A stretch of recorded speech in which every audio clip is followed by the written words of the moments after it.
toujours vivant, rassurez-vous, toujours la banane, toujours debout, je suis retapé, remis sur pied, droit sur mes guiboles, ressuscité.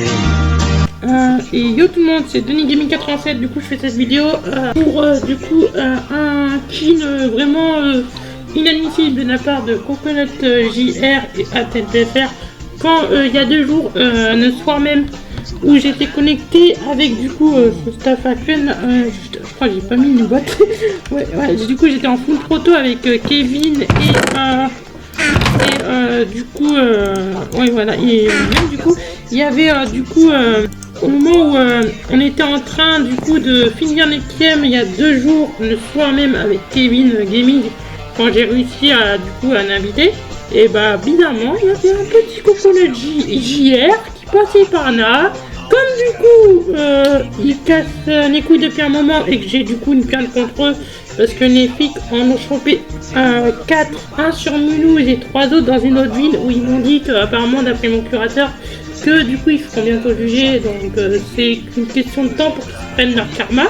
Du coup, je crois ma plainte, je l'ai mis comme, quand je crois sur le motif que les filles ont voulu prendre, je crois que c'est cyberharcèlement, mythomanie et aussi usurpation d'identité, parce que du coup ils s'amusaient des fois à usurper d'autres personnes du coup que je connais sur Discord. Et donc du coup comme je l'ai cramé facile, parce que j'avais cramé la voix au bout de quelques semaines, 1 mois je pense. Et voilà, ils avaient aussi réussi à contrôler mon PC en septembre dernier, 2024 du coup. Et à cause d'Anides, parce que du coup quand je m'étais connecté sur un serveur Minecraft, quand Fiamant Brunante avait saccage mon code, qui du coup cassé les couilles avec ses mythomanes de merde, ses mensonges et tout ça sur le Discord de Cumizet PH Coconut de mémoire, où j'avais pris un ban injuste. Et derrière, Fiamant Brunante, Nipo89 sur Minecraft m'avait défendu, et du coup c'était aussi pris un ban injuste, parce que lui aussi avait menti chez Cumizet. Du coup derrière, quand on a commencé Banaria, il a fait son serveur Minecraft. Après nous on était 3 à l'époque et lui il était seul. Et d'après Sonicraft YT, mon ancien développeur, apparemment il avait plein de failles d'OP sur son serveur mini-jeu, parce que nous on avait fait plutôt un PVP passion modé sur du coup les modes custom que je vous ai mis dans l'annonce Banaria Discord, qui est aussi du coup le Discord de Nouvelle-Zeben, pour comme ça pour obliger de refaire un Discord que j'ai déjà à côté, un Discord communautaire de Team Phoenix.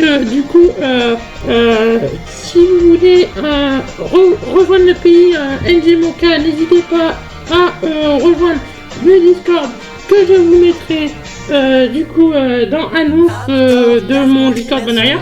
Et dans l'annonce, vous aurez un pré-formulaire, une pré-inscription à faire dans le formulaire d'un de mes admins. Moi aussi,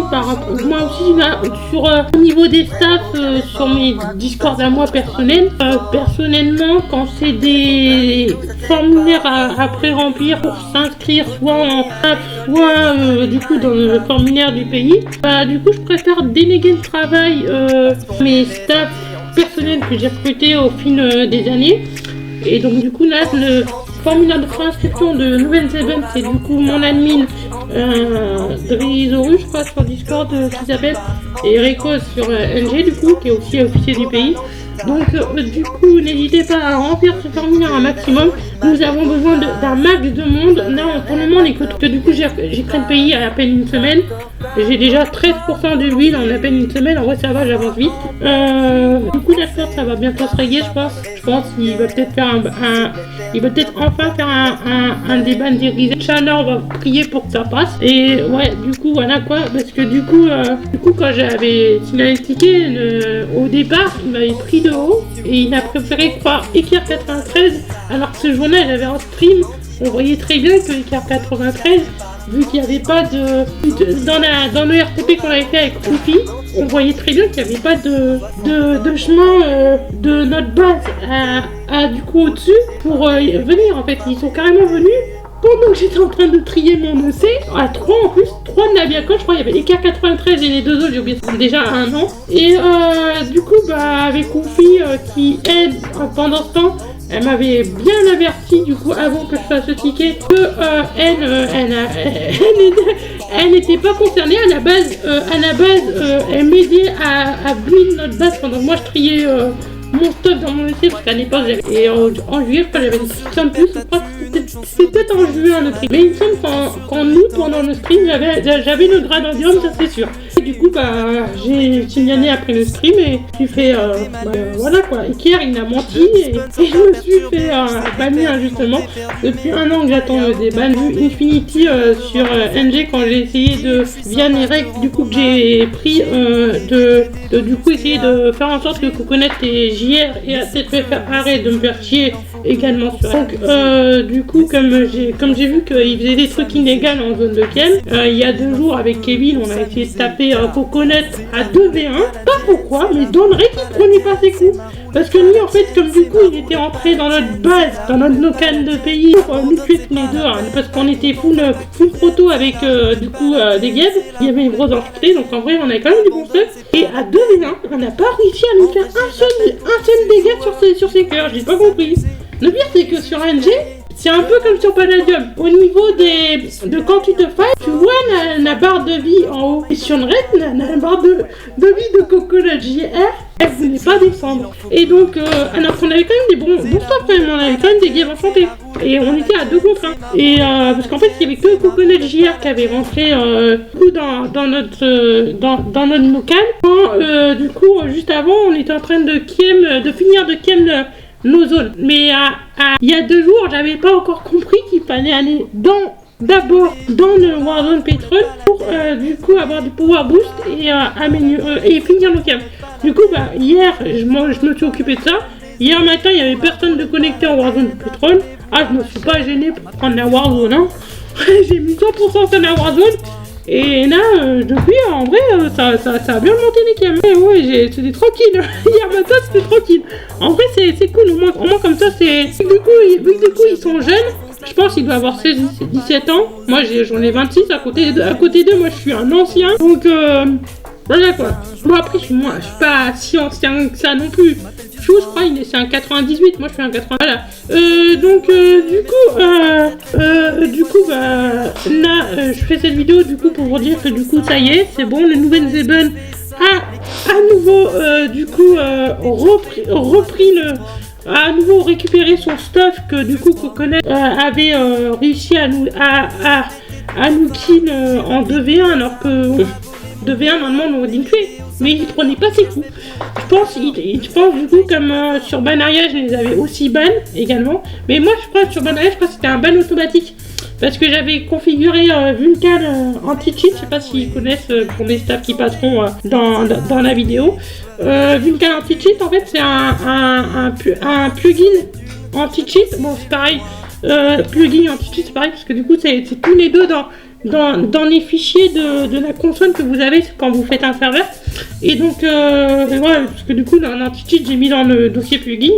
Et une anti-cheat en fait au départ il est sensible, mais si vous le configurez correctement et que vous essayez un minimum de traduire ces configs d'anglais, du coup c'est assez facile de configurer Vulcan correctement. Quand il s'était cause sur Banaria pour faire de la merde, heureusement j'avais une backup. Du coup ils avaient, je crois le motif que j'avais vu dans la console de Coconut et de Ant et PFR, c'était X-Ray et Fial. Donc je pense là ils ont dû, je pense pour pas prendre leur coup dans le rec sur NG, je pense qu'ils ont dû également utiliser leur cheat qu'ils avaient utilisé sur Banaria. C'est même pire parce qu'on était en 2v1 contre Coconut qui était seul à être rentré dans le local. Du coup, quand vous êtes pas dans le pays, vous ne pouvez pas ouvrir les portes. Comme du coup j'avais ouvert un abat pour Kevin. Il en a profité, il est rentré, il nous a niqué quoi. Heureusement j'avais règle, tranquille. Du coup là j'ai fait le ticket dans les OP. Au départ j'avais fait dans Notion Glory 4, mais du coup on m'a expliqué qu'il y avait un Discord exprès pour NG Moka. J'avais oublié parce que ça faisait 2 ans que je jouais plus à NG parce que j'avoue j'ai oublié NG quand j'étais sur Palladium à ce moment-là. Voilà. Quand j'étais sur Palladium à ce moment-là, j'avais oublié NG. Et du coup je me suis reco du coup quand Fuse a refait ses vidéos NG, ça m'a redonné envie de rejouer et de trouver un pays Du coup, pour faire du coup mon truc à moi et peut-être pourquoi pas essayer d'être ami avec les corps. Moi en bois ça me dérangerait pas. Bon, du coup, excusez-moi, je vais parler du coup ça m'attaille. Voilà, ok. Du coup, ouais, on va dire qu'on n'a rien vu. Du coup, ça m'attaille. J'espère que nombreux à rejoindre notre pays Nouvelle-Zélande. C'est bon, on a réussi à récupérer le stuff qu'on s'était fait voler parce qu'il nous avait kill à 2 contre 1 et du coup il n'avait pas pris ses vies. Il n'avait pas pris ses dégâts du coup plutôt. Et donc du coup j'espère que vous serez nombreux à rejoindre parce que là on n'est que 3, il nous faudrait au moins 20 personnes si on veut commencer à faire des locations. Bye tout le monde, c'était Denis Gaming 87 et peace.